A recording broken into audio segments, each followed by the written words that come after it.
For more on this, we're joined by Kent Wu, who's Executive Director of the Chinese American Health Coalition, NICOS, in San Francisco. Welcome to the program, Kent.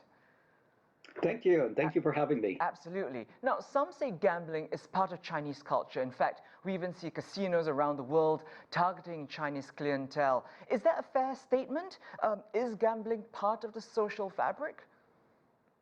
Yeah, apparently it is. I mean, for many of us, we go to celebrations such as Chinese New Year or birthdays, wedding anniversaries, and we see gambling there. So it's actually very much a part of our lives.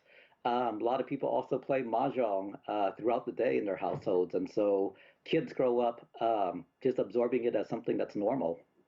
So does that then translate to a stigma associated with gambling addiction? I mean, what's public perception like? I think there is a stigma to it when someone is really out of control, just as if a person were out of control for anything else like drugs or alcohol.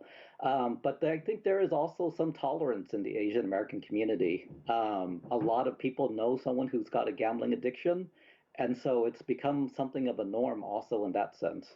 Right. Now, you work with an organization that helps gamblers manage and overcome their addiction. What are some ways people can do that?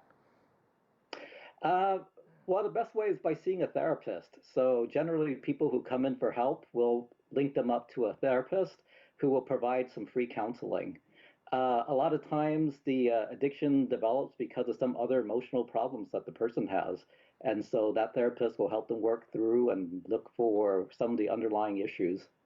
But then, well, gambling is illegal in China. So what kind of help is out there for those with gambling addiction? I mean, we heard in that one report about a center in Shanghai, but that appears to be an exception, not the rule.